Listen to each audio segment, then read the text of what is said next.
concerned, he hasn't really been playing ball in 2 years. And so when you look at it from that perspective, along with the hit psychologically that he took, I think Hugh Jackson is the perfect complement to him. I think that's a plus. But at the same time, I don't know because of the absence of weapons the Cleveland Browns have. They're not the same team right now. Some of the parts that you would like them to have, Josh Gordon is going to have to be that dude. We know that he's a stud. I think he's a Hall of Fame talent. But let's face reality here. He's got some issues. And don't tell me that when you are the Cleveland Browns and you are a team that loses Dante Whitner, Dwayne Bowe, Carlos Dansby, and all of these other guys, you've subtracted a lot of veterans from your locker room. By doing so, that puts more pressure on RG3, who has his own stuff to live up to, let alone trying to elevate himself to being that quintessential leader that you can feed off of because he galvanizes and inspires the troops. Then we get to the issue of Josh Gordon, which is the reason we're asking this question to begin with, because without Josh Gordon, we wouldn't even be thinking about them. We'd be saying they're going to stink up the joint, they're going to be sorry, and that is that. But with Josh Gordon and the potential that he has and the chemistry that he had with RG3 in college, I can understand. But that was a long time ago. And, yeah, it's good that he's not hanging with Johnny Manziel right now because Johnny Manziel, RG3, is clearly a significant upgrade from an individual, from a maturity perspective, than Johnny Manziel is. But this is the National Football League. This is the NFL, and this is a man's game. And the fact is that before he could think about ingratiating himself with his former collegiate teammate, the bottom line is simple. You got to ball, and you got to stay clean. And I think that's a lot to put on the shoulders of RG3 when it comes to Josh Gordon. I don't expect much. I know they can play, but I don't expect much. I'm thinking 5-11, Cleveland Browns. With Josh Gordon, I am praying completing the season once he comes back from his suspension, as opposed to getting himself in trouble again. Look, if you're playing the odds, probably right. You know, you're not going to be a 500 team. I think they'll be better than last year if you're playing the odds. But the question is, because you can't say this about every team, if everything goes right for them, for example, the Miami Heat last year, you say if everything went right for them, they could be in the conference finals, and who knows who gets out of the conference. Everything has to go right. Right. You say, well, you could say that about any team. No, you can't. There are lots of teams about which you can't say, you know, you can say everything goes right, still they're not going to do anything. Some teams, if everything goes right. Now, why does this apply to the Browns? First of all, let's start with Gordon. The change has to come from within. It can't just be external pressure. Hey, you need to change, you need to change, you need to change. He has to initiate it. He needs to seek help. Now, he's hanging out with Johnny Manziel. That's a bad look, etc. But he goes to the team and says, I need a change. That's a very good sign. Even him hanging out with Johnny Manziel at a certain point, you say, and then Josh Gordon comes out and says, you know, I hang out with Manziel, but I want to be close to RG3. This is the guy. I see the way these two, Manziel's not a quarterback anymore, but guys go about their work, and I can be friends with this guy, which actually endears Josh Gordon to me. It means he doesn't forget his friends just because they're struggling, as the rest of us are kind of perceiving that as, boy, you're around a bad influence. Yeah. In his mind, he's trying to be a good influence on Manziel. I commend that. But he looks at RG3 and says, but he's had success in the NFL. I want to be close to him. So I like that. I like those indications that it's an internal change, at least that's being sought by Josh Gordon. Now, the question is, what can the team do? Stephen A. I start with the offensive line. The offensive line is the only part of the NFL, of the game of football, that affects every single other part of the game, right? Okay. If you have a great offensive line, it turns mediocre running backs into good running backs. It turns receivers into better receivers. It keeps their defense on the field. It makes their defense worse. It makes their secondary worse. It makes your quarterback better.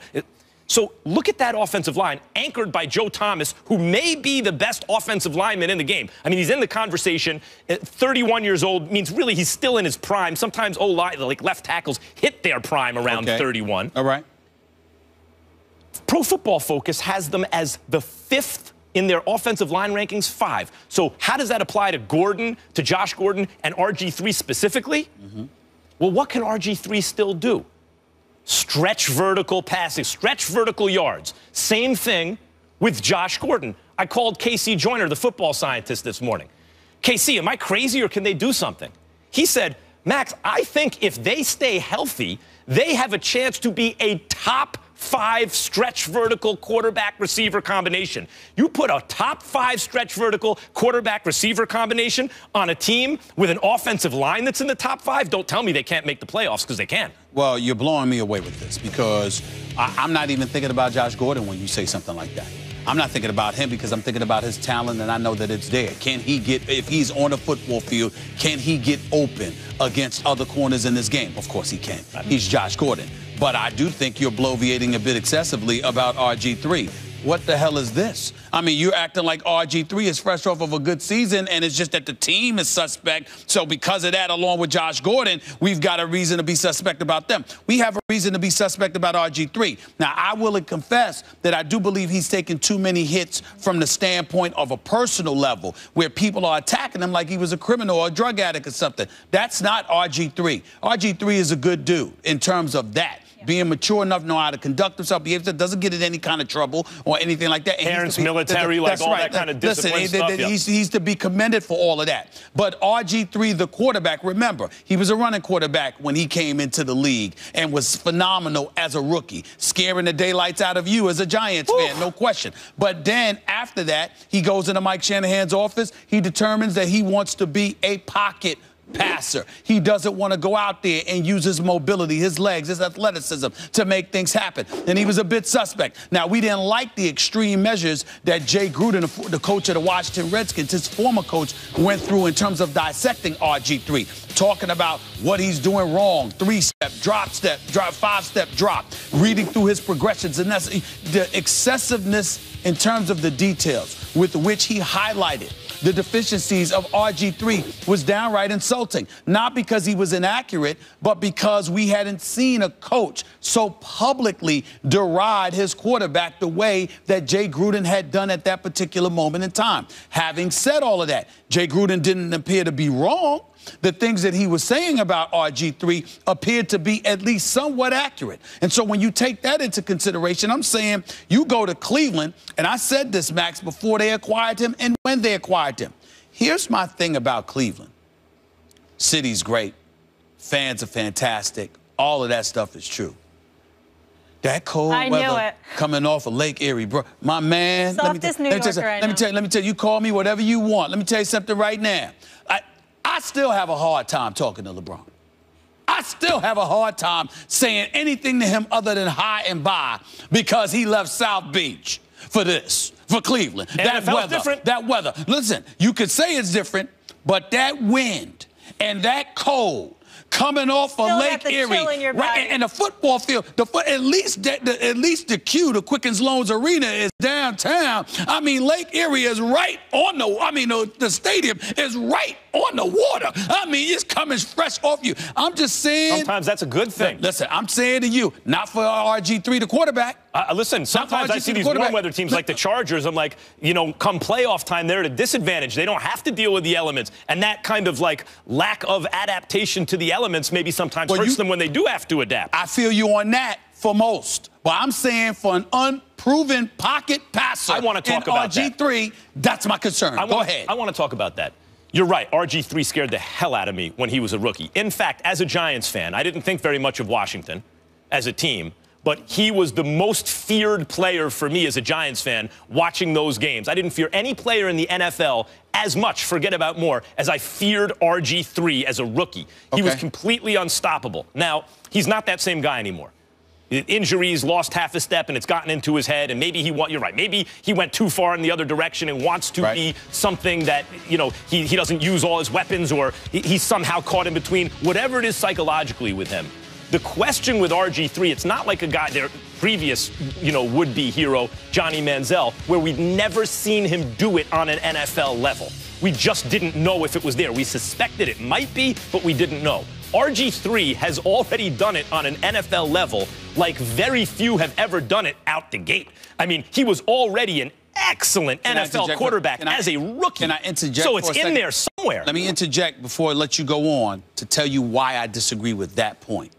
I believe that RG3, the rookie, is entirely different than the RG3 who's gone 5-15 over a 2-year period as a starter before being benched last year. I think you combine that with them sitting him on the bench, Not even allowing him to wear a uniform, okay, because they didn't want to put themselves in a position where he could get hurt and they'd have to pay him and all of this other stuff. That RG3 you're talking about is 3 years ago. The RG3 that has existed in the NFL since is an entirely different individual. Right. Go ahead. Agreed. No question. And that's why I'm saying the odds are they're not going to be 500. I think they'll be better than last year. I think you think that too. But they have a chance to be good. They have a chance to compete for the playoffs. And you bring up, Mike, you bring up the fact that as a rookie he's good. It has been several years already. Okay. He's not the same. Okay, that's valid. But now he has a second chance. And he's already at an age, given the water under the bridge, where RG3 might be looking at this second chance thinking, if I don't ball right now, I just become one of these retread guys. He's not there yet. There was a little competition for his services. Not enough, not a lot. They bought low, but at least the thought is still, look, maybe a change of scenery. This is it for him in terms of not being thought of as just a pure reclamation project, retread in the NFL. And physically, how much different is he? He's not as fast, but he's faster than most. He's still got a hell of an arm. He can still throw it down the field, especially down the field with some accuracy given the distance on the throws. He's got a slide. Josh Gordon. Josh Gordon, who was Odell Beckham before there was an Odell Beckham in terms of his impact on the league as a rookie. We're talking about a Browns organization allergic to prosperity, even though we believe that they are heading in the right direction because I like what they have, the Sashi Brown, the Potesta, and they run block pretty well, too. They run block pretty well because, again, that's true, because with Duke Johnson, Isaiah Crowell before, you know, the bottom line is they were running the football. Duke Johnson is still there. We'll see how effective they're going to be. But here's the thing. Max Kellerman, and I'll say this in deference to Dr. Phil, Dr. Max, it's lovely hearing you philosophize about RG3. It's really nice. Here's the question. You brought up everything but one important thing. Who you playing against? I'm sorry, that would be the Pittsburgh Steelers, that would be the Baltimore Ravens, that would be the Cincinnati Bengals. I'm talking about superior teams. You also forgot to mention the fact that Josh Gordon, they're all getting healthier. Josh Gordon isn't coming back until Game 5, am I right? Am I saying that? So that's 4. So this is a team. Oh, let me get this straight. This is a team that usually loses anyway. And now this dude is going to be gone for the first 4 games? So let's say when you look at the first 4 games, and what do you think is going to happen to RG3 in those first 4 games? You're expecting 1 and 3-ish. I think they're going to protect him pretty well. If he wants to stay in the pocket, I think they're going to protect him pretty well. And by the way, if the protection breaks down, they're a few better at getting away from pass rushers if he decides to run. They may not. The major thing is him staying healthy. Actually, RG3 is not elusive. He's fast. He's fast. He's fast in the open field, but he's not elusive. He's not Michael Vick elusive. However, that offensive line, like Manziel, who a couple of years ago, rushed for, he was the 3rd leading rusher on the team. He's more elusive than RG3. But a lot slower. Okay, but he's more elusive in terms of in the pocket. So what I'm saying to you is RG3 may not find himself getting sacked because the offensive line may protect him enough where he could get the ball loose, but it's not going to stop him from getting hit. And what about his durability? That is a huge question mark. So you got his durability, you got his pocket passing ability, you got the fact that he's reluctant to use his athleticism to be more mobile. Then you've got personnel issues. You also haven't mentioned the defense, which ain't that good. How about that? Yeah, the defense ain't that good. You're talking about what is most likely to happen. I'm talking about the fact that there is tremendous upside here. For the reasons you mentioned, you're right. You know, if someone said push come to shove, are they going to win 8 games? I would say no. But if you're asking, could they win 8 games or 9 games, push for a wild card? Hell no. Yes, they could. Hell no. That is in the AFC North? It's impossible. I'm going to use the word impossible. There is no way. I put myself on that. Don't sleep on a team with a good coach, an excellent offensive line, and a vertical stretch passing threat. Listen. The third point that you made is what I find highly questionable. Do I believe Hugh Jackson's a good coach? You're damn right I do. Didn't stop Oakland from going 8-8, and they were better than the Cleveland Browns team he has right now. That offensive line, obviously, it's good, but I recall a team with an elite offensive line in the Dallas Cowboys. How did they do last year? Don't get me started. Philadelphia Eagles had a decent offensive line. How did they do last year? Top 5, maybe. Let me tell you, I'm just saying, there are plenty of teams with good offensive line, but what happened to them? So don't give me that. Oh, wait, and then a vertical passing game. You're acting like it's a given. No, it's I'm saying there's a chance. There's a chance they can make a splash. Oh, stop it. There was a chance. There was a chance the Heat could have gotten North. out of the Eastern Conference last year. Everything had to go right, but there was a chance. Can't say that about everyone. There's a chance my head. I didn't know this was highly questionable. There's a chance my headline will grow about 3 inches forward. I doubt it. It's going to happen. Happened to LeBron. It happened to you. It happened to LeBron. There's a chance. Okay? They're trending in the right direction, that we know. AFC North, very, very tough division, though. AJ, nothing but a number, according to Drew Brees. He says he can play very well into his 40s. Do these two kind gentlemen agree, though? That is the question when First Take returns. Just getting started. The 37-year-old quarterback insisted that without question, he can keep playing at a high level into his 40s. I don't see any reason why I can't play at the highest level for the next 5 years minimum. Quote, listen, I'm not naive and I'm not looking 5 years from now. I'm really looking at each and every year and understanding I got to prove it. But I feel like with my training regimen and with the people I have around me and the things that we're doing to put myself in the best position to succeed, I don't see any reason why I can't do this beyond 5 years from now. Oh, Matt. What do you think of Drew Brees' comments? Well, I see a reason why you can't do it 5 years from now. But before I address that, I want to talk about what we talked about yesterday, because a similar topic came up with Tom Brady. And I prefaced, now I'm going to preface it with this. I love when Patriots fans suffer. I love it. I'm a Giants fan. The two greatest moments of my life, other than the birth of my children, were Eli doing it to them once and then doing it to them again the exact same way. Oh, I feel like Cartman from South Park. I'd like to lick the tears off their faces like Scott Tenorman. Oh, I hate you Patriots fans. However, I prefaced what I was going to say yesterday by saying that Tom Brady's the greatest quarterback of all time. Again, Patriots fans, listen to me carefully. Greatest quarterback of all time. Not one of them. I take him number one. But then I went on to say that he's about to fall off a cliff, given his age. This. He's 39 years old. It's going to be Roadrunner, meet, off the cliff. And then I used the phrase bum, which I meant to be, I was being glib because I was juxtaposing the idea to the fact that he was, I consider him the greatest of all time. So I'm watching the convention, and people blowing me up on Twitter. They didn't like the word bum. They didn't like it. I don't blame them. I'm watching the convention last night, and there are these ads talking about, you know, our children are watching, because there's someone who's doing a lot of name-calling. And then on Twitter, some of the people are just cursing me out, but others said, hey, why are you resorting to name-calling? You're trolling. Yeah.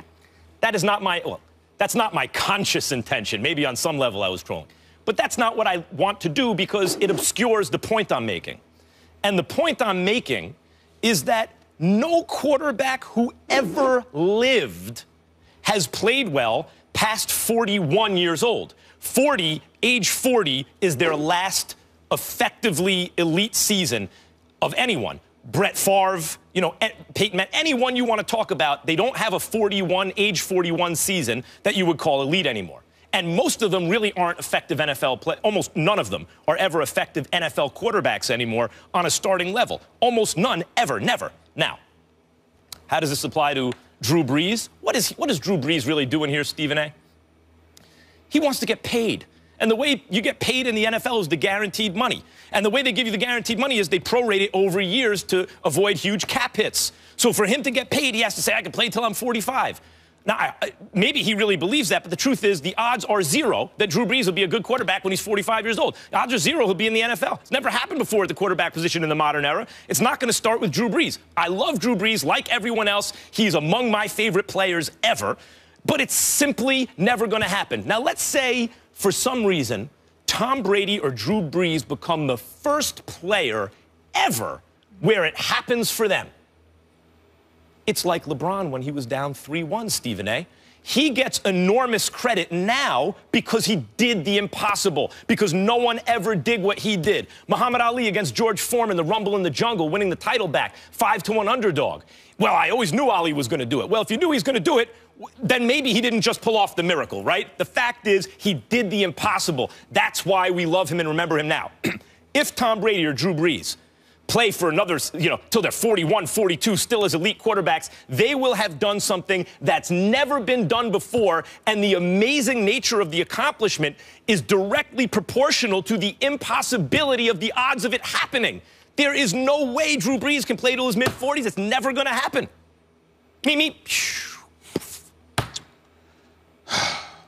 Max Kellerman, first things first, you're a highly intelligent individual. So much so that I barely understood what the hell you were saying half the time right there. So let me be very, very clear, because you were talking way over my head in certain respects, and that is very, very difficult to do. Having said all of that, let me say this. Drew Brees has passed for over 4,600 yards in the last 6 years straight. 2 of those times, he's passed for over 5,000 yards. Drew Brees is the best offensive player on the New Orleans Saints. He is a future Hall of Famer. He is one of the great quarterbacks of all time. And if he isn't able to go another 5 years, I think what Drew Brees is saying is it ain't because of him. You might not get an offensive line that protects him. You might not get receivers that can catch the ball. He might have to sit up there and dance in the pocket too much where he's getting hit. Drew Brees has never had the strongest arm, but he's had a good enough arm.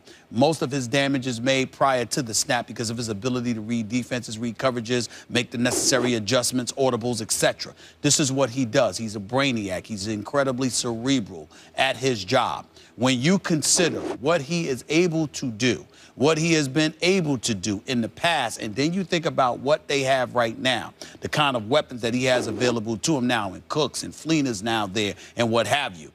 And you take into account the fact that the Saints defense is probably going to stink again. We hope that they're not going to be dead last or down in near the bottom like they were last season. But the only pass rusher they have is Cameron Jordan. There's nobody else worth noting. So taking all of those things into consideration, I think you look at Drew Brees, and it's not that you're wrong in terms of what's conventional. Of course, most guys can't do it up to age 40, let alone past 40. I'm saying to you, most guys ain't Drew Brees. Just like I told you yesterday, most guys ain't Tom Brady. But Stephen A., I'm not saying most guys. I'm saying no one in the history of football has ever. Okay. If Tom Brady does it, he'll be the first, and then Drew Brees is going to be the second. And I'm saying that. Look, the 4-minute mile, no one did, and then they did, and they broke it again. But that's what's going to have to happen. But I'm not saying to you that they're normal. I'm saying they're the exception. And I'm saying that I think both of them will do it. I concern myself more with Drew Brees than Tom Brady because the Saints stink. And I think they need to get better. And I think they need to do an exceptional job of protecting him so he can inflict his damage. But with Tom Brady, I have no doubt. I have no doubt that Tom Brady is going to produce into his 40s because he is protected by Bill Belichick and the system that is the New England Patriots. I don't think Drew Brees can say the same. I think Drew Brees essentially is carrying the Sean Payton and the New Orleans Saints. I think Tom Brady, even though he's great, is an extreme benefactor of the Bill Belichick and New England Patriots system. Tom Brady's father said before the start of the 15 season, it's going to end badly for Tom.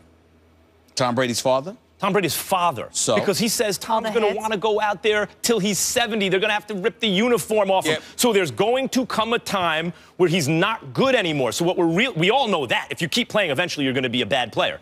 And that's for everyone who ever lived. So the question, the only real dispute we're having is when. Now, Tom Brady has a better shot than Drew Brees simply because he's closer to that point. He's 39. Drew Brees, it's harder to forecast over more seasons. He's only 37. He could have a lot of wear and tear in the next 3 NFL seasons, let alone 7 NFL seasons. This is why I said I'm more confident about Tom Brady.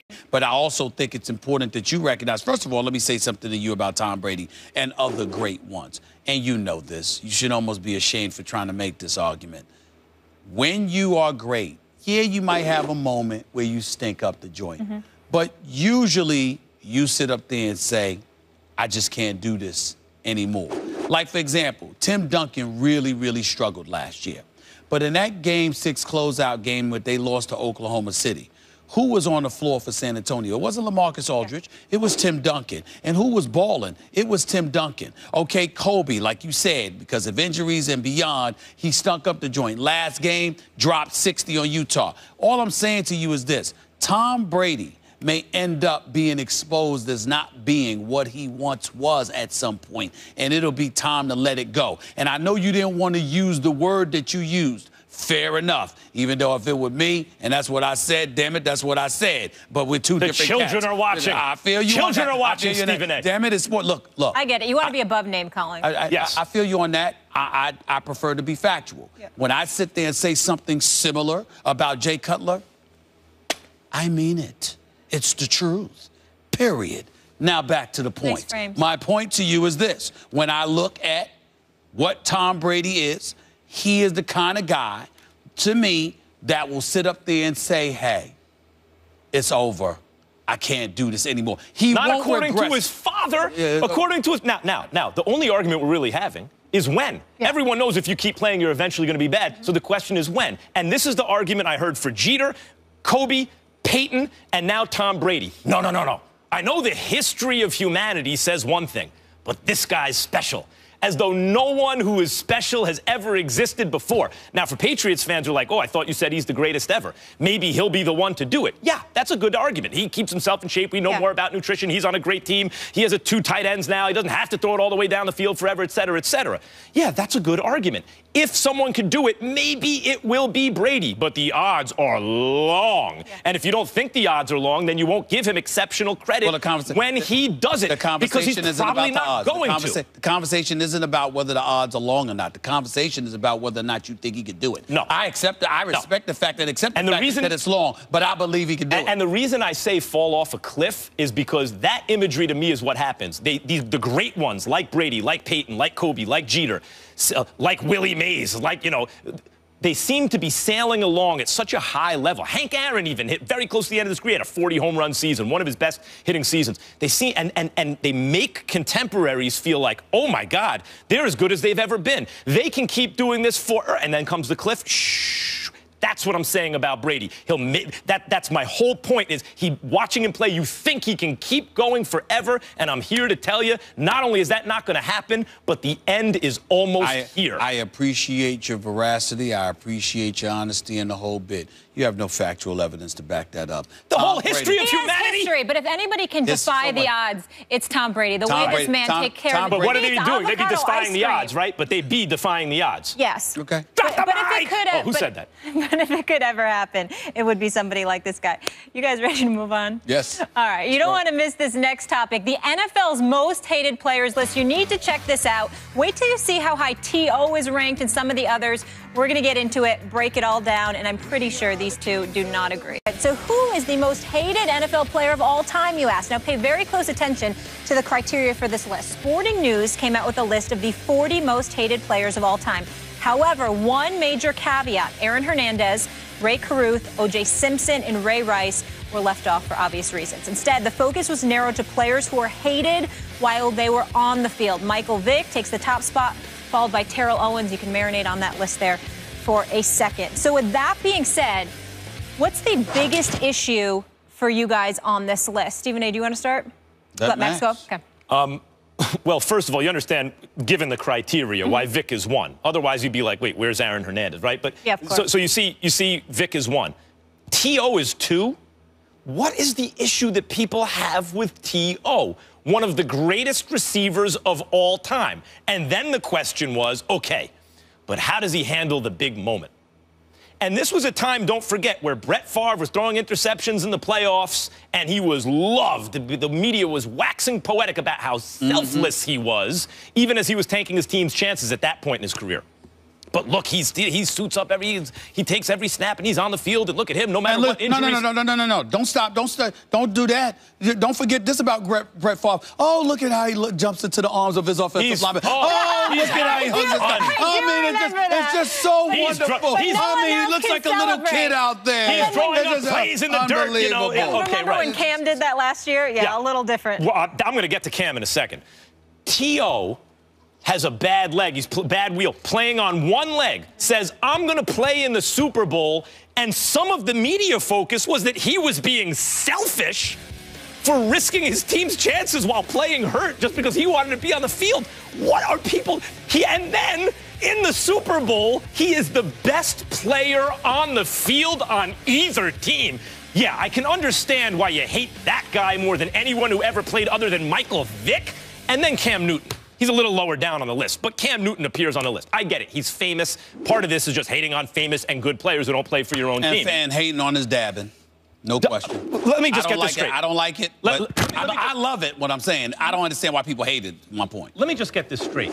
All Cam Newton does is win football games and hand the ball to little kids in the stands. Yep. And then celebrates when he does something good. Yeah, I could really understand why you don't like Cam Newton. Here's your problem. I have to stop you from talking right there because you literally dropped your mic. Yeah. I literally dropped the mic. So, literally dropped your mic. Let me get to my list and then we'll come back to you. That's the TV and sports god sending us a message. No, there we go. that's just being a true pro. No, it's all right. We're helping you out here. Here's the deal. Drop the mic. Are y'all ready for this? Yeah. That's what happens. Sit down for this one, right? All right. There's 40 people on this list. You know what my biggest problem with this list is? Tim Tebow at 21. Are you ready for this? I believe he should be higher. I believe he should be higher. Now, by hate, I don't mean the person. Tim Tebow is a wonderful dude. Tim Tebow is a good guy. Tim Tebow is the guy, like they said, you know, you'd want him dating your daughter or whatever. All this other stuff that they've said about him. I'm strictly talking football.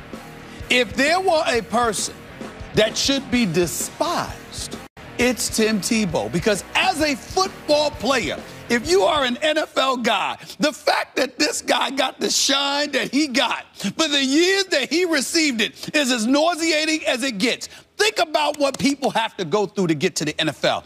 Think about the sacrifices that they have to make, the trials and tribulations that they have to go through, the commitment to excellence that they have to put forth. And they get to the NFL level, and everybody knows they got stud potential. But this dude, who never could throw, and I mean never could throw. And I want to hear about the touchdown pass of the Pittsburgh Steelers. You understand what I'm saying? That my man Skip used to throw at me. I wanted to make me want to throw something at him. Because let me tell you something right now. A dead clock is right twice a day. Anybody can get something done right once or twice. I can't believe you're going to do this to me. But in the end, Tim Tebow is the guy. To me, I think the number 21 is low. I think that when you think about a football player that you may not like, and when you think about the shine that he received, how unworthy he was of it. Don't do this to me. That's why. Don't do this to me. Yeah. All right, I'm going to walk into it. I got no, you're giving me no option.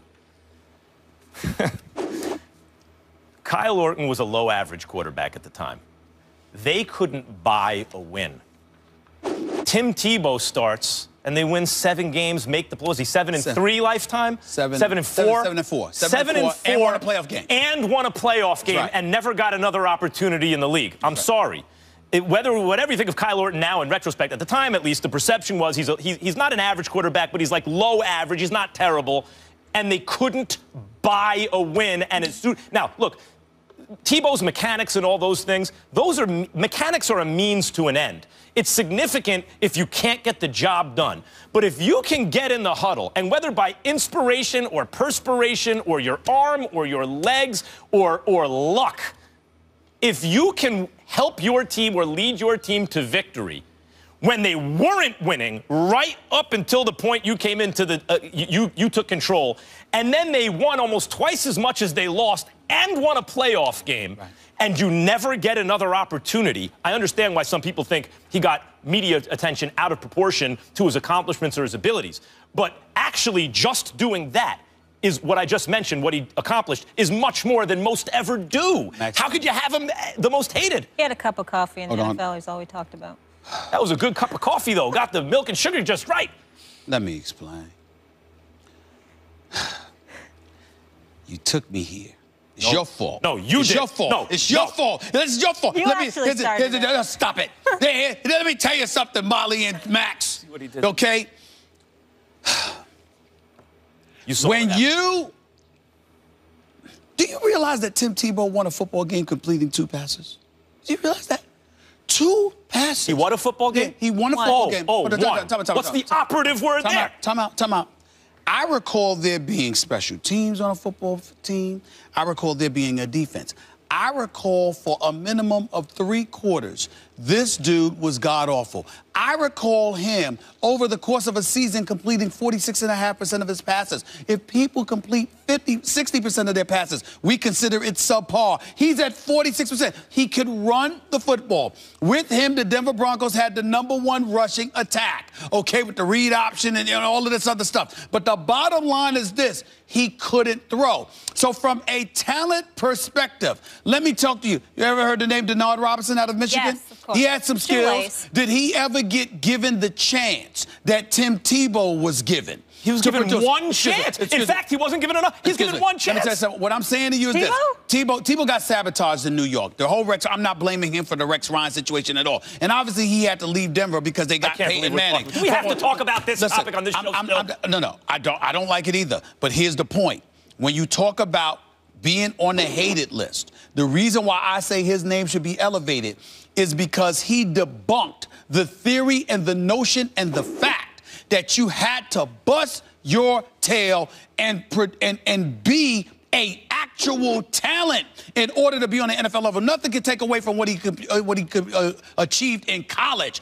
But as a pro, if I'm a dude out there busting my tail to get to the NFL level and I got these skills and I'm seeing this dude get all of this shine, I'm going to resent that. Look, Stephen A., if we took a little puppy and put him on the desk right now, doesn't do anything, doesn't know anything about sports.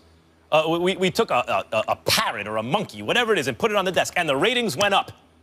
Would we ask whether the mascot deserved Hell shine? Yes. No. Hell if the yes. ratings went up, we'd put him on. No. It's results-based.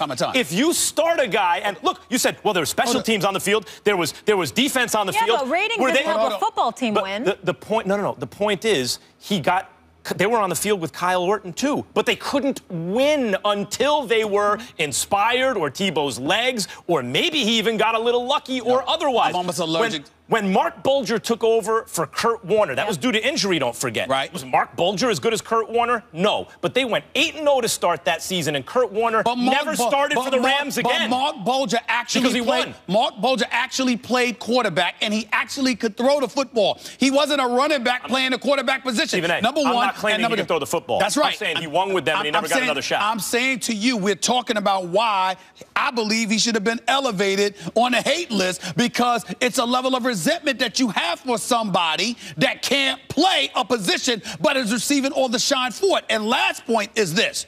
Speak for yourself. You can speak for her, you can speak for yourself. I don't give a damn what the ratings are. Ain't no monkey or parrot or anybody else gonna be on this show, and I'm gonna sit here every day. I'll be damned.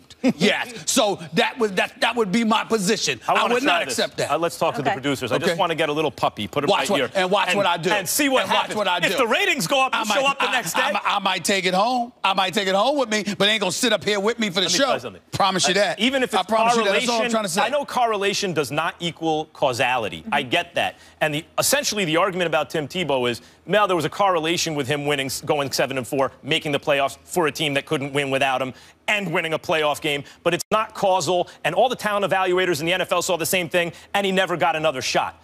My point is, if anything, he was denied opportunity in the sense that, show me another player who takes over for a losing team, goes 7-4, wins a playoff game, who never gets another shot. Tim Tebow is you know what, he personifies what a lot of people believe is a problem with America. That guy being celebrated for his marginal talent having self. See, I wanted to sit here and talk about how Cam is getting hated on. I know, we didn't get to the rest of the list. And you turned it. Oh, I think you missed talking about Tim Tebow.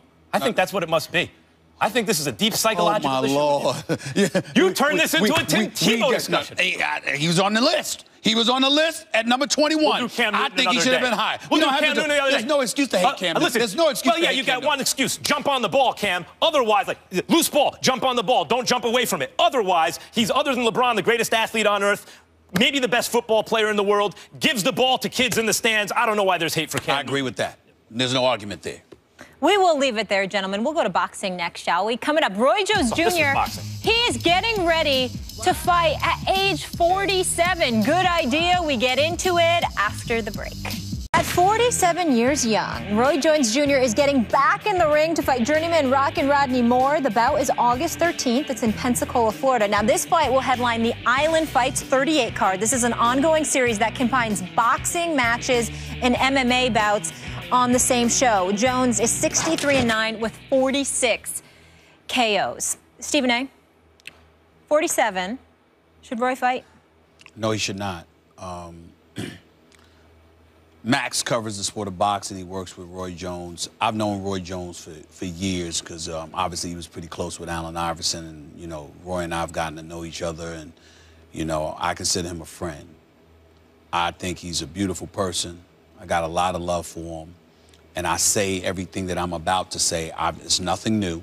It's something I've told Roy Jones to his face, something I said to him on the phone. It's something I said to friends and confidants of his.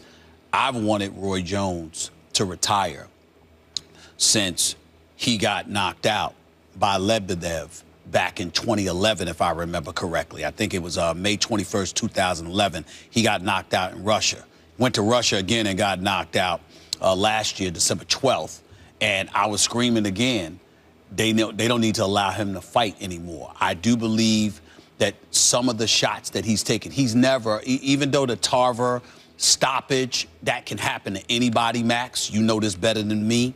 The knockout to Glenn Johnson was when he fell and he hit the back of his head and he was shaking on the canvas. I mean, that was some scary stuff that I saw happen to him. I think that was in Memphis years ago.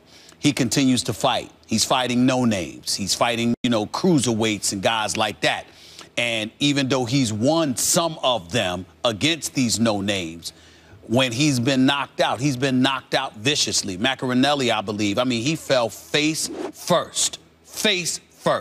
You know, I'm looking at this stuff, and I just don't want to see this. You know, Roy Jones was spectacular. Roy Jones was great, and Max will elaborate more extensively on it than I ever could when he highlights, you know, the greatness of Roy Jones, how he was #1 in the world pound for pound, what he meant to the sport of boxing over a 9-year period. He was absolutely spectacular. But I think you'll agree with me, Max, when I say this. His fundamentals were never great. His star status, who he was. And if I'm not going to front here, because as much as I know my boxing, watching you and watching who I consider to be the greatest voice in the history of boxing outside of Howard Cosell, which is Jim Lampley. I mean, I listen to you guys. It's not just what I see. It's not just what I know. It's not just what I watch. OK, it's also listening to you call these fights. I am telling you, I am scared for Roy Jones Jr. I'm not playing. I think Roy Jones is a good man. And remember when his friend McClellan with Nigel Benn and got, he obviously was up there, Gerald McClellan. You know, when he got hurt, and Roy was up on Capitol Hill, you know, testifying before Congress, like, look, we need to do something for the sport of boxing. We need to do something for these fighters. I'm getting scared that one of these days, something akin to this is going to happen to Roy, and I desperately don't want it. And Max, I'm on the record. I have begged publicly and I have begged privately for him to retire, not to fight anymore, and I've even called for them not to allow him to fight anymore. But Roy's hard-headed, man, which you know. Two things. One, as a friend of his, I don't want to see him get hurt. I don't want to see him lose and take these shots.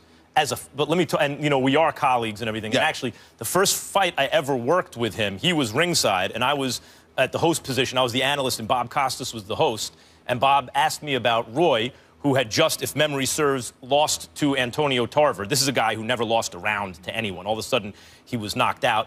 And then also, you're right, Glenn Johnson, going back about 10 years. Understand, Roy was a guy who never lost a moment of a fight, and all of a sudden he's being dominated and stopped by a guy who these guys couldn't touch him in his prime. Right. So I used some phrasing, the way I said Tom Brady fall off a cliff, and I used another word that made everyone mad. I was also a little careless with what I said, and said that he was damaged goods at the time, and Roy was hot, boy. Roy saw me, and I was like, what's up? He's always been very good to me in the press and everything, you know, giving me interviews and stuff, and he wanted to, like, hit me. You know, I was like, what's up? He's like, he was just hot, right? What I explained to him subsequently, I apologize for the way it came out, but I don't like what's happening to his legacy. Let's table the man and the dangers of boxing for a second. I want people to understand this. Kids, you know Floyd Mayweather. He's been the best pound for pound for a long, unbroken time, right? In boxing. And then he put distance between himself and everyone else. He's like this and everyone else is below him. Floyd was in his prime when Roy was in Roy's prime. For years and years and years. Not a single person on earth ever even wondered, is Floyd as good as Roy?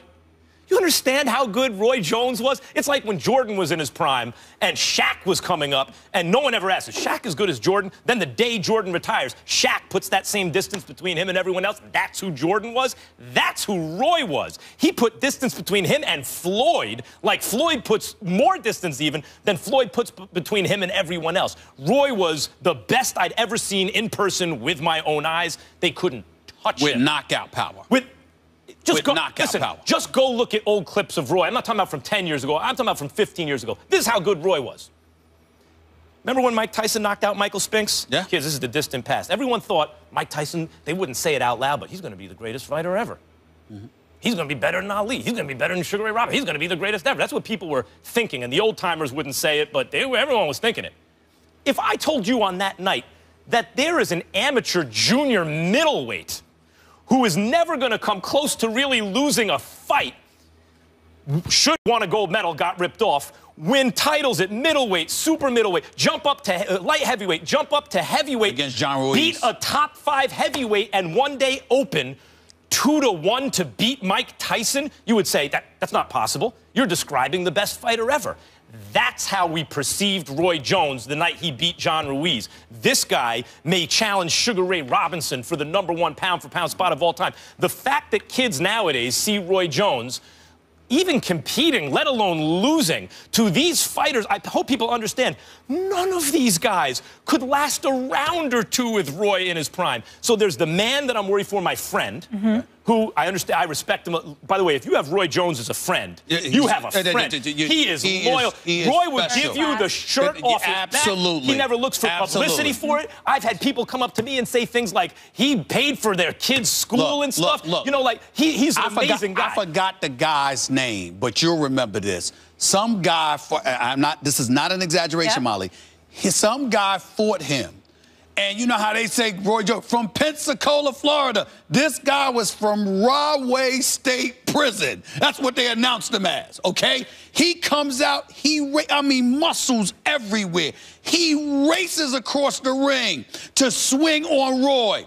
And by the end of the first round, he had got dropped at least once, I think twice. You understand? And Roy could have hurt him more, but Roy was like trying to be nice to him. And then in the second round, after dropping him again, then he has the guy hurt, and Roy steps away and looks at the ref. Come on, man. Stop this. Yeah. And the ref like, keep going. Roy like, whop. This is what... He's special. So there's the man, nice. There's the man and my friend who I'm concerned for. Yeah. Roy, we love you. I love you, brother. You know that.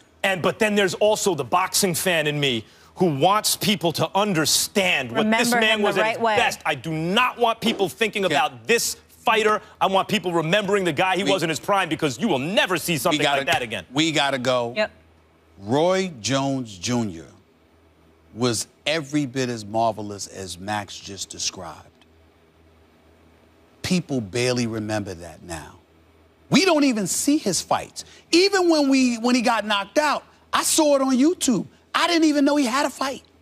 That's how much he's fallen, and I'm just so scared for him, Molly, because like Max said, you can't find a nicer guy. Yep. You can't find a nice guy. It's not just nice, it goes deep. He's a good man. Loyal to his friends. He's a good man. Cares about people. He's a good man. And by the way, a brilliant commentator. Like, I can't tell you how much I've learned about boxing sitting next to Roy Jones on the undercard to fight, calling fights. So really the combination of legacy and safety, of course, is why you guys don't want to see him back in the ring. When we come back to the NFL, the Eagles, why can't they seem to keep Chip Kelly's name out of their mouths even though he's moved on? Is it time for the Philly players to just be quiet? We'll explain, we'll react when we come back. Stephen A., break this down for me. You know Philly very well. Chip's gone. Do they need to stop talking about him? They do need to stop talking about him. Jason Peters is not wrong with anything that he said. He's completely accurate. You know, obviously, I took a lot of heat because of the reports that I was going, that I reported on the story. Just to refresh your memory, Max, in case you didn't hear, because you weren't here at the time, obviously. It all started because I was in Philadelphia, writing for the Philadelphia Inquirer for 17 years, and I still have a home down near that area. And I was at my barber shop on Spring Garden and 15th Street. And while I was going to my car after getting a haircut, three members of the team pulled me over and stopped me, gave me all the details about Chip Kelly, what was going on, the extent to which he would go through to do some of the things that he did that they felt very invasive, unconventional, and a bit excessive. And it went from there. And they basically said, you know, he's got some issues. You know, he's got some issues with us, etc. And everything took off from there. I say all of that to give you the background to say that I'm qualified to say what I'm about to say. I am not in any way challenging what Jason Peters said or what anybody has to say about Chip Kelly. Their criticism of him is accurate. He was arrogant. He was excessive. He thought he knew it all. He didn't want to listen to anybody. He adopted a bunker mentality to the point where he even alienated himself from half the staff. There were a couple of individuals that were on Chip Kelly's staff and would go and talk. You know, they would go around to other officials, former or present officials in the league, where you were seeking counsel, Max, and advice about what to do. And they would say, they literally would ask these people that work for Chip Kelly, what do you do? We work for Chip Kelly. They didn't even have a title. They would just say, we work for Chip Kelly. So they were guys that, you know, you had people getting paid. You didn't know their job description. You didn't know what they did for a living. Yeah. You know, all types of stuff. You know, guys coming home and Chip Kelly and them asking them, what did you do the night before? Like, I went home. I went to bed. Really? Because this person just came to your house at 11 o'clock. So you sure you went to bed? I'm just telling you what they told me. Look, I'm just telling you what they told me. I wasn't there. I don't know. I wasn't a fly on the wall. I'm telling you what they told me. So with all of that being said, whatever they say about Chip Kelly, I'm going to believe it because I've seen enough from Chip Kelly to believe it. The flip side is this. There comes a point in time. It's time to shut the hell up. And I'm not saying that directed at Jason Peters, who I respect. I'm not talking about, I don't even know him, but I just respect him, his game, and a lot of those guys in that locker room. All I mean by saying it that way is to say this. You have a season coming up. Chip Kelly is no longer your coach. Doug Peterson's your coach now. You got to take into consideration the fact that the Giants have gotten better, the Redskins have gotten better, at least in a lot of people's eyes, and obviously the Dallas Cowboys are going to have Romo and Des Bryant back. In all probability, they're going to be better. So when you take that into consideration, you're not going to have the excuse of Chip Kelly to lean on to justify your dereliction of duty, your ineptitude, your lack of production. You're not pulling that off. You have to adopt the mentality. Chip Kelly is the past. This is the present. We're moving forward. And that is that. Because the more you talk, and I understand that reporters are probably going in their face and inundating them with questions. You got to be like, yo, I ain't here to talk about Chip Kelly no more. Because if we lose, I can't blame him now because he ain't here. Because you're elevating the level of expectations. I feel like the players are starting to come across when I hear comments like that emanating from their locker room, it gives the impression we lost last year because of Chip Kelly. Not us. We didn't have anything to do with it. And I'm saying, are you sure about that? Because I know that Chip Kelly could have done a better job. Your defense was ranked 30th. You had no conventional offense whatsoever. High speed didn't give any consideration to your defense. But still in all, you were on the field. Are you sure you had nothing to do with it? I'm not. Let's see. That's all I'm saying. Well, first of all, I agree with that point. Because what you find in life as you mature is that you're responsible for everything that happens to you. And to young people, that sounds weird. You're like, well, sometimes you have bad luck. How are you responsible for it? Responsible doesn't mean you caused it. It means, I said everything that happens to you, it's happening to you. If you don't take responsibility for it, who will? You know? So if that's happening to them, as soon as you start to hear players pointing the finger, and that's why particularly in a military game like football, which is a militaristic sport, people get very suspicious when they start seeing finger pointing. It's not, if you have a bunch of people who don't want to take personal responsibility, that's going to be an issue. Chip Kelly's problem was this, and this is like, it's cliche. The college coach, maybe innovative in college and everything, is dealing with, you can call them young men because they're not quite adults yet in college, right? Now, you can be authoritarian with those guys. You can tell them what to do, what time to go to sleep. You have really much more control over those kids than you do over professionals and adults. The question, of course, was, will he maintain that attitude in the pros? Yeah. And the answer was yes, he did. It was the classic case, it seems, of a guy who would not change his ways and treated professional adults as though they were kids in college. And it fostered resentment. And you know when I know it the most, like, even the Bradford thing, you're like, that's weird. Yeah. Read options, like, I don't get, with Sam Bradford, how's that going to work? He can't move. Okay, you know what? if you really look at Chip Kelly's offense, a lot of short passes he uses instead of the running game, right? And then you take, or rather, excuse me, running instead of the short passing game. So you don't take the same kind of risks through the air and you pick up kind of similar yards. And then when he does throw the ball, it's down the field, which Sam Bradford is good at. You want to give him the benefit of that doubt. And you're still like, but Sam Bradford doesn't seem like the right quarterback. The tip to me was when they let go of 2 veteran offensive linemen right before the season. Because if anything, especially given his ideas, you would think you need continuity on the offensive line. And they let it go. And at that point, you say, how much of this is ego, as though, as long as I have a system, the pieces don't even matter. And that further marginalizes the players in terms of the way they feel a part of the team. Not only does this guy want to control everything, but he thinks that we're just purely chess pieces and we don't have, like, varying degrees of ability. So there's a lot of resentment there. I don't think that means Chip Kelly can never be a good coach. This is his first stop. Bill Belichick wasn't very good at his first stop as a head coach either. I think if he is humbled by it to a degree and learns from it, he can still be a good coach. But that wasn't the case there. Well, let's say this, first of all. Can Chip Kelly be a good coach? Sure. I got a problem. While I'm on the record saying that the Eagles just need to move forward, affectionately embrace the concept of shutting the hell up, understanding that indeed, if you talk, you elevate the level of expectations aimed in your direction because you're giving the impression that last year's 7-9 season was on Chip Kelly and not on you, and they shouldn't do that. Let's not completely gloss over who Chip Kelly is. He was at Oregon. He came to the NFL and tried to make them the Philadelphia Ducks or the Oregon Eagles, whichever way you want to call it, with the whole Oregon crew that he brought on the team, okay? He had no concept whatsoever about defense, time of possession. The gap between that and the offense in terms of time of possession was as wide as the Pacific Ocean. He sat up there and sacrificed defense, sacrificed bodies, sacrificed coaches, didn't give a damn about the city he represented. All of these things are true. And then found himself going to San Francisco, where you got a dude by the name of Trent Baalke, okay, who ran the only dude that kept them relevant in the last decade and a half, Jim Harbaugh, out of town because of ego. But they're together. On. Let's be clear.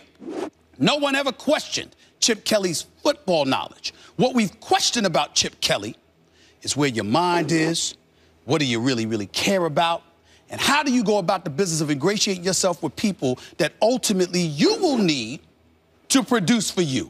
The man stunk at his job, got fired, and then somehow, some way, inside of 3 weeks, this man had a new contract paying him $6 million per. Only in America, damn it. Let me steal a line from Don King. Only in America can this happen. Boy, how the hell does he end up with an NFL? I'm not talking about a job because I know he could go back to college. But an NFL job less than a month after you got fired, after the job you did in Philadelphia? Why do you think he got the job? Why do I think he got the Yes. job? Well, let's just say that some folks have a beautiful, beautiful way of making the kind of connections, dare I say, most of us don't have the luxury of making. You're saying he got the connections and the complexion?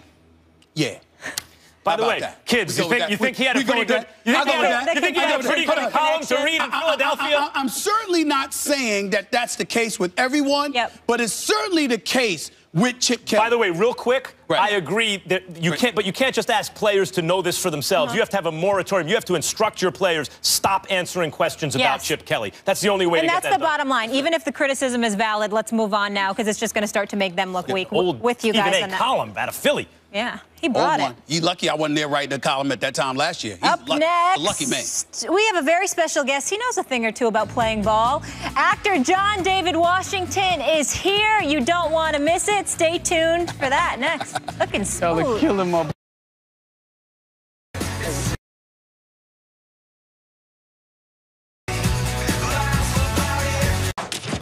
So listen to this story. Our next guest was named after John David Crow, the great St. Louis running back. His father, I did my homework, Denzel Washington, had a premonition because his son went on to become Morehouse College's all-time leading rusher in 2006. He was signed to the St. Louis Rams as a free agent. And now, it's such a cool story, he plays a football player on the hit show HBO Ballers. John David Washington in the house. Thank you so much. See you, man. Thank you for being here. You do a fantastic job on that show in that role. It seems like we just saw a clip, obviously. Great cast. You guys have a lot of fun. What is the best part of being on Ballers?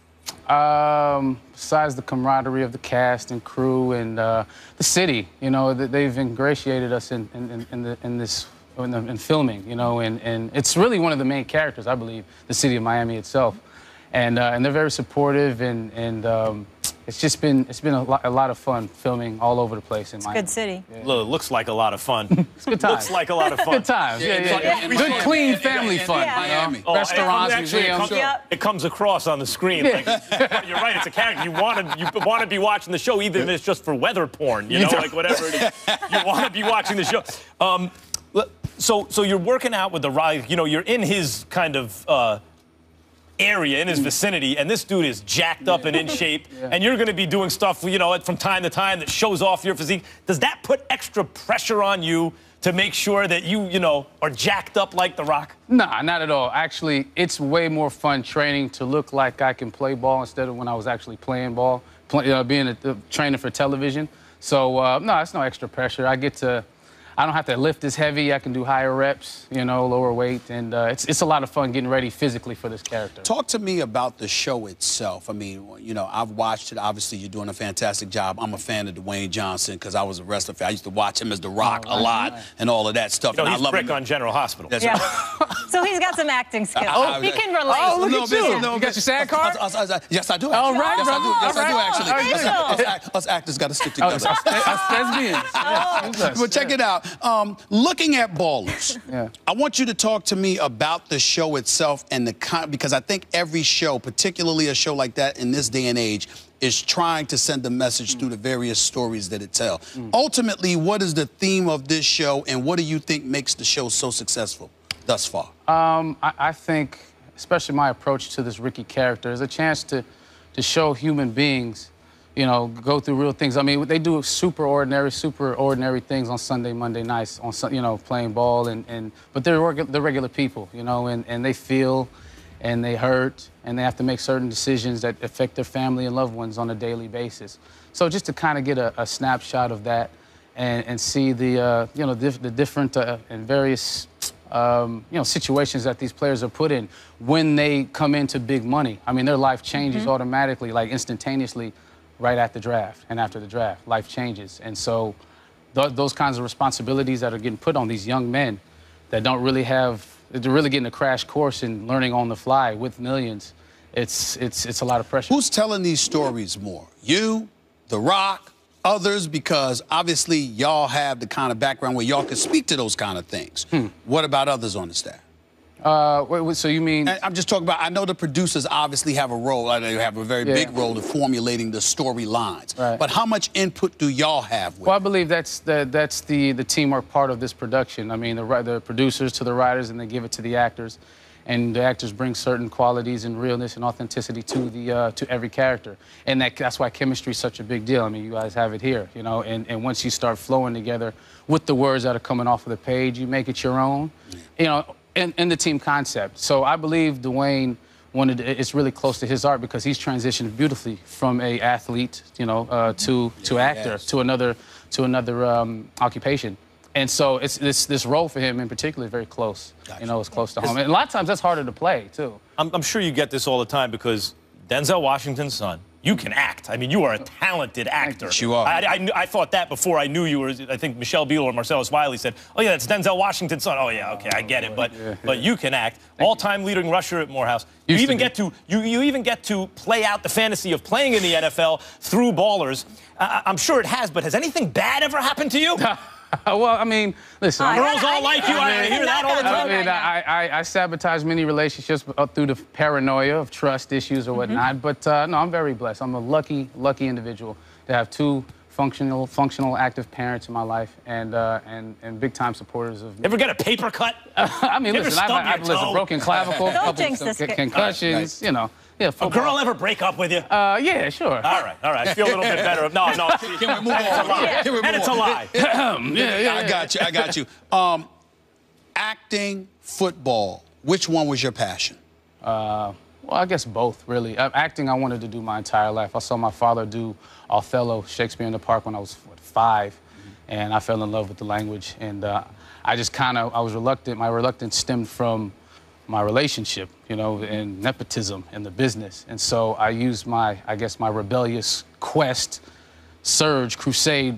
I used football for that because it gave me my sense of identity, my identity card. And I earned my own scholarship. You know, I paid for my way through school. And I got the respect from teammates, from coaches, on my own merit, through hard work and results on the football field. And those kinds of lessons I learned, especially in the business, the business of the NFL. Curtis Martin told me the hardest part about the NFL isn't playing, it's everything else. And I didn't understand that at first. He told me when I was still in school. And I realized later when I got there, all the distractions and what you have to deal with. Again, that's what our show really hits home with, especially with my character.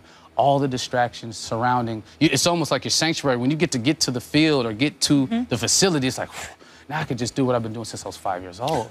What do you say when you look at today's NFL players? Some of the issues, fair or not, that just an abundance of them find themselves getting into. I mean, whether it's you, whether it's Dwayne Johnson or anybody else, what do you say to guys that are blessed enough to be in the NFL today about what they need to do to avoid some of those pitfalls, whether it's through the show or just talking here right now? What do you say to them? Well, I think the word that comes to mind is humility. I think if you can humble yourself and realize all the work that you've done to get to this point, so why would you blow it on a couple of decisions, that can blow everything you've worked for? So to appreciate where you are, I think it takes humility, in my opinion. And that's what the character's dealing with this season. Discernment is another word. Really, how do I set myself up after ball? And listen, I bought a flat screen TV with my first NFL paycheck, and I felt like I was stupid, and I'm pretty good with my money. But that's what happens. And when you wanted to be there, I wanted that job since I was 5 years old. I don't know if y'all have dreamt about being on this stage since y'all were 5, but it does something to your psyche. It does something to you emotionally when you get that call. So, emotions run high, and sometimes, and you're young as well. So I'd say be responsible. And to be responsible, you got to be humble and understand where you are, in life, and how many kids look up to you. Because you were that kid once looking up to the Randall Cunninghams of the world and the Emmitt Smiths of the world. Had to get Cunningham in there. Had to, baby. Y'all were killing them earlier, man. Y'all were killing my Eagles, I'm telling you, man. we were killing the Chip Kelly Eagles, not the Eagles prior to that. You talk about Randall Cunningham. Was that under Buddy Ryan? It's just the laundry. It's just the same laundry. It's not the same players. Yeah, right. Yeah. Same laundry. Yeah, but it's the culture, man. I'm a diehard, and my father's a Dallas fan, Dallas Cowboys. Oh God. You're all over the NFC East. Both got it wrong. Giants. How was that? But you were rebellious. Yeah. You see? Cowboys, by Eagles, nature. oh, come But on. when I saw Randall take off, man, with them strides, I was like, I want to be that. Yeah. I got to do it. And I stopped growing, so I couldn't. Well, I got love for your dad, but damn, I didn't know he was a Dallas Cowboy. You didn't know that? I did not know that. I have to change my thinking about him right now. Dallas Cowboys. Listen, nobody's perfect. Oh, wow. John David, thank you so much for being here with us. And bro. discernment and humility, that's powerful. And we'll also be seeing you on the big screen coming up pretty soon, too. We can't wait for that. Thank you so much for the time. We appreciate you. Coming up next, Martavis Bryant is going to spend his season-long suspension coaching high school players. But does Stephen A. have a problem with this? We'll tell you when First Take returns. Bryant coaching high school football. I hate it. Really? I don't like it at all. Again, I'm a man about second chances. I don't think this guy should be banned from the NFL. I don't think we should hate him or anything like that. That's not where I'm going. What I'm saying is that if I am the parent of a kid, while in most situations we think that it's great for you to be exposed to somebody who's going through the trials and tribulations, can speak directly to the pitfalls you need to avoid, et cetera, that's after they've succeeded in overcoming their own ailments, addictions, or whatever the case may be. This dude is in the midst of a 1-year, full season-long suspension for violating the league's drug program. This is in the aftermath of being suspended for 4 games in 2015 for drug violations. This is in the aftermath of going to John Lucas in Houston, trying to get himself rehabilitated. On several occasions, this man has been warned and he has been penalized, and he still has not been able to discipline himself enough to remain in the NFL. And yet you're going to go around kids, what the hell are you going to teach them? How to puff and pass? I don't want to hear that. I don't want to see that. As far as I'm concerned, show me that you have the discipline necessary to do the right things before you're exposed to kids where you're teaching them what? He can definitely teach them the game of football. Martavis Bryant is a big-time quarterback. And I'll even confess. Wide out. I'm sorry, wide out. I apologize. He's big time. He's big time. The number 2, an elite number 2 option. And I will confess that I'm a bit emotional about this because I'm a diehard Steelers fan. Yep. And I believe that if Martavis Bryant were healthy and on the Steelers roster, they would be going to the Super Bowl this year. I think they would be a virtual lock to pull it off, despite their question marks on the defensive side of the ball, because offensively, they're that elite. So I am pretty peeved. I am pretty ticked off that this dude finds himself suspended for the year. And I'll openly confess that might shade my judgment just a touch. But just a touch.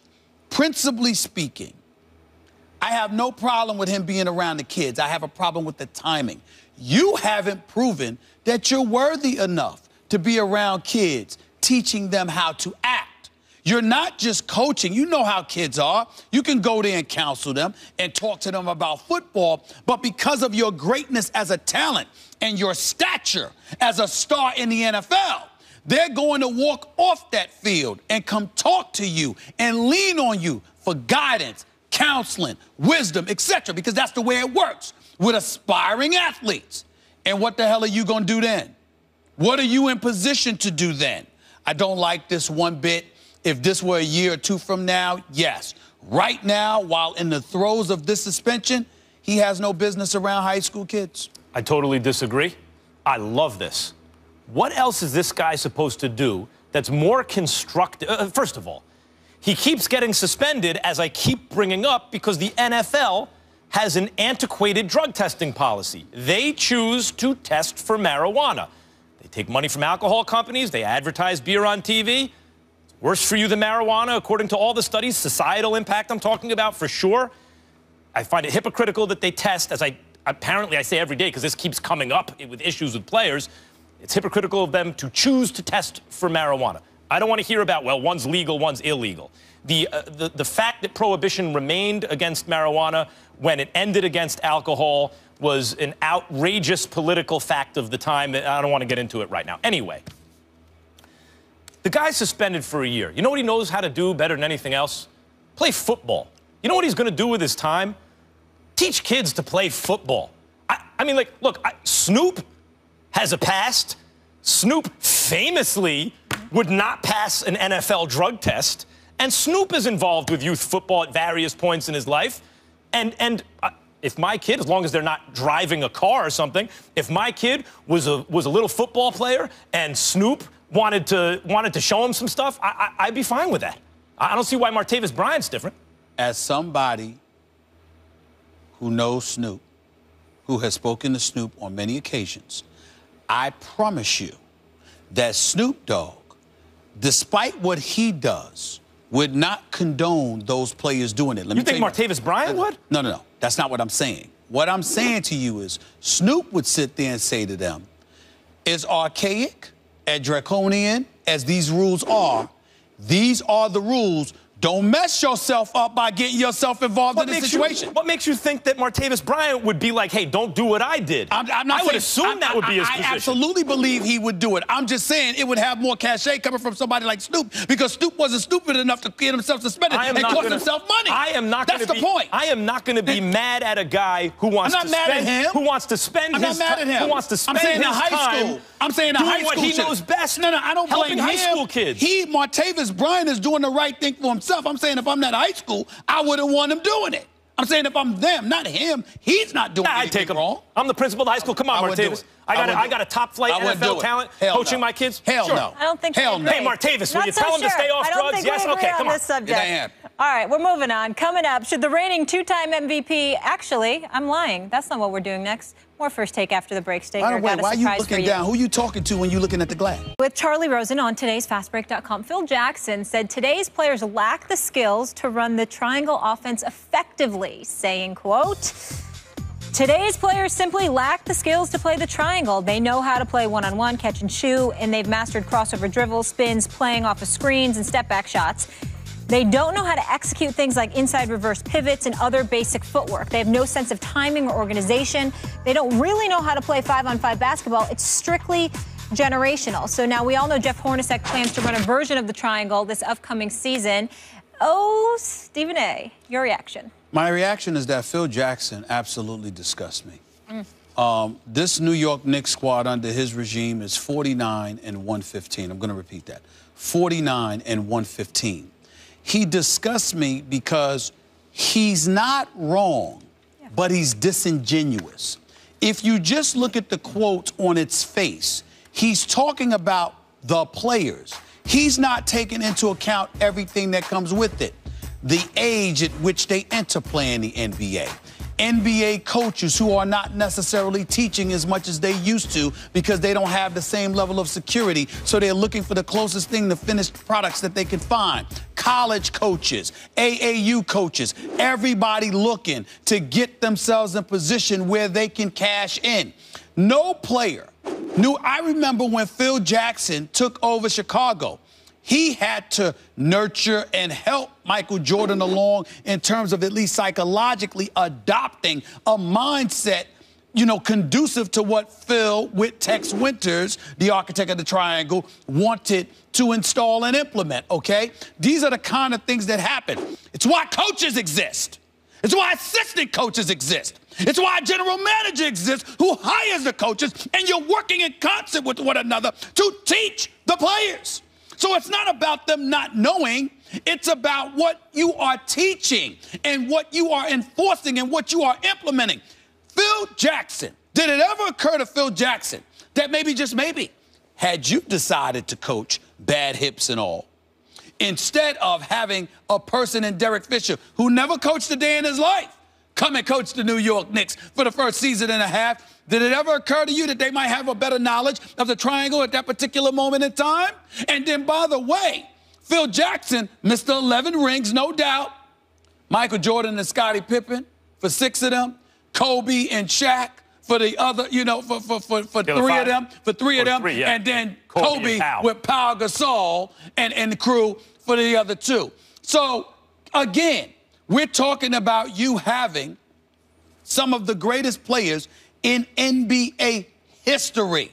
But even them, you had to teach them what you wanted. And so I just think that, again, he's not factually wrong in terms of the players, but it's not like they can't play or it's their fault or they're ignorant or they lack intellect. It's that you play for coaches who implement systems that don't teach these kind of things. And I think it's incredibly disingenuous and disrespectful for the players to just throw a quote out there like that without, without elaborating on exactly what's transpired.